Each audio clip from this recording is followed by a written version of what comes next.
If you found value in my video, 10 Frugal Living's hacks, well, here's 9 more. I will start with the same background. Before we get into this video, I wanted to ask you something. Have you ever looked at your bank account and thought, where did all my money go? Not because you bought anything crazy, not because you took a luxury vacation, but because little things kept adding up. Groceries, subscriptions, fast food, impulse buys, monthly payments. And suddenly, money feels tight all the time. Now here's the strange part. My grandparents had way less than we do today. But somehow, they seemed more financially stable.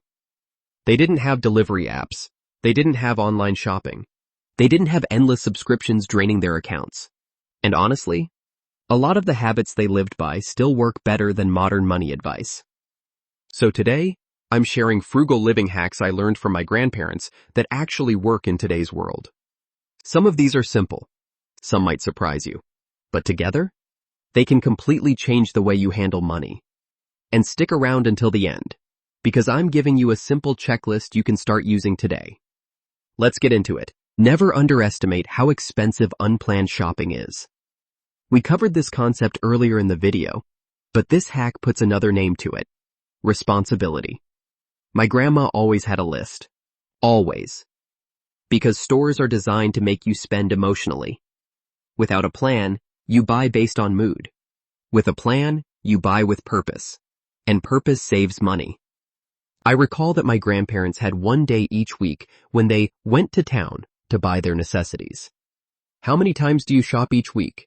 Is it daily, thanks to the internet? Set aside your list. Let it wait until a specific day and time. This helps you walk into the store better prepared, and maybe you'll walk out with only what you need. This is one of my favorite tricks. My grandparents naturally rotated older items first. Today, you can create a simple use first section in your pantry or fridge. Foods close to expiration go there first. Why? Because forgotten food becomes wasted money. Simple systems prevent unnecessary waste. If you're like me, seeing those expiration dates is a challenge. There's a simple solution for keeping track of expiration dates, or at least making them more visible. Using a permanent marker, write the expiration date in large numbers right on the can or label. This takes the guesswork out of it, and reduces the number of times you'll scrunch up your face trying to find that tiny expiration date. Here's a serious question.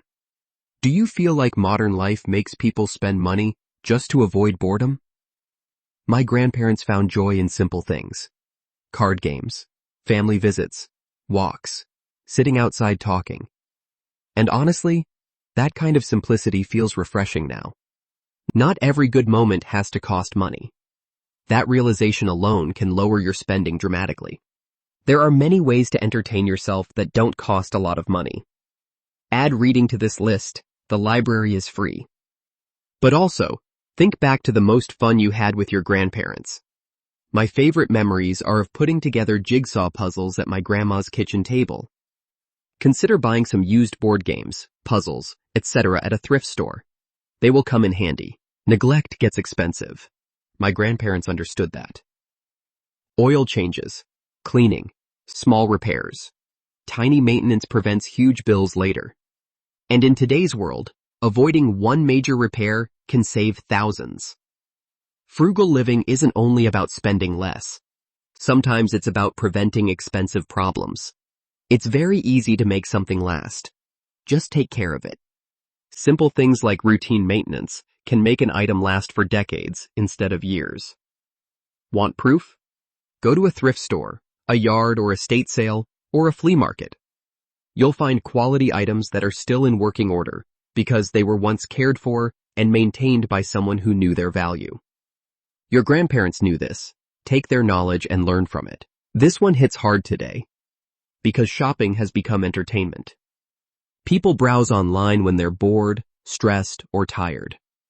My grandparents shopped with intention, not emotionally. And that's important because emotional spending usually creates regret later. If shopping becomes a hobby, spending becomes automatic. Shopping, for my grandparents, was only out of necessity. Even thinking back to my parents, things were so different. We did not automatically get something every time our parents or grandparents went to the store.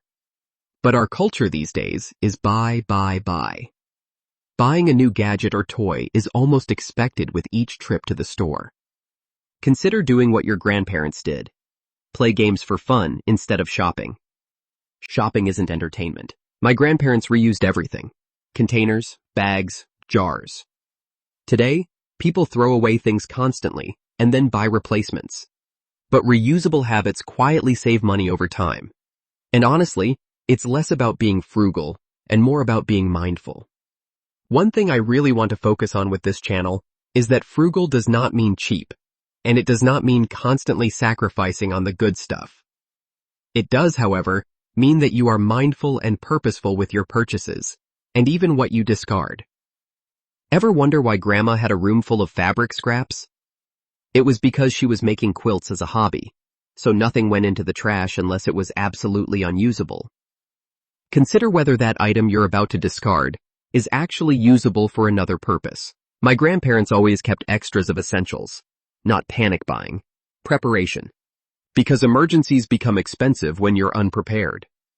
A stocked pantry, basic medicine, backup household supplies.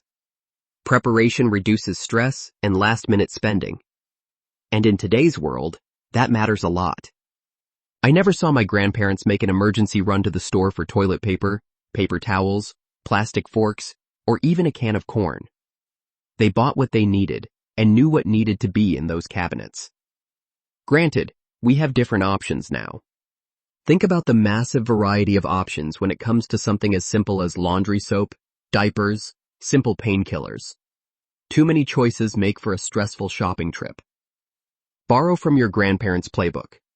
Choose once, use the same brand, get a large enough container that it lasts a while, then keep it in the same place so you don't lose track of it. Modern marketing is designed to blur the line between wants and needs.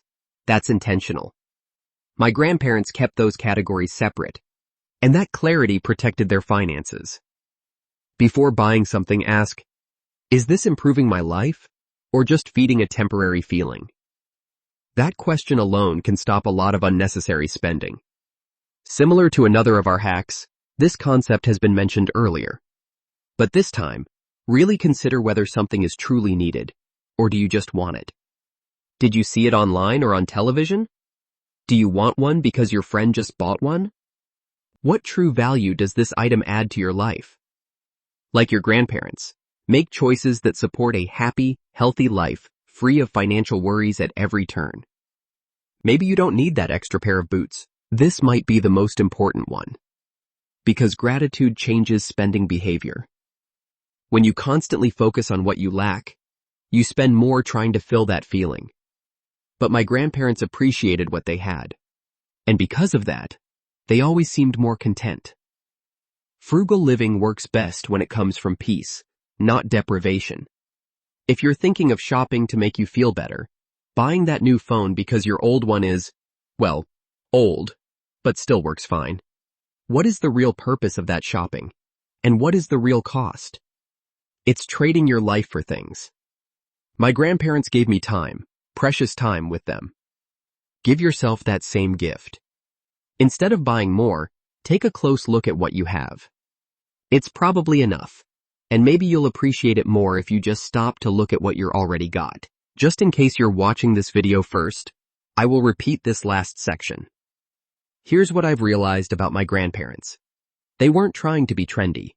They weren't following financial influencers. They were simply careful, intentional, and resourceful. And those habits matter even more now because modern life constantly encourages overspending. Every app wants your money. Every ad wants your attention. Every platform wants you to buy something. That's why these old school habits still work. They slow you down. They help you think clearly. And they help you build a life with less financial stress. You do not need to do them all at once. Start with 2 or 3. Small habits repeated consistently create massive change over time. And remember this, frugal living isn't about making life smaller. It's about creating more freedom with the money you already have. Fix one small thing instead of replacing it. Unsubscribe from one unused subscription.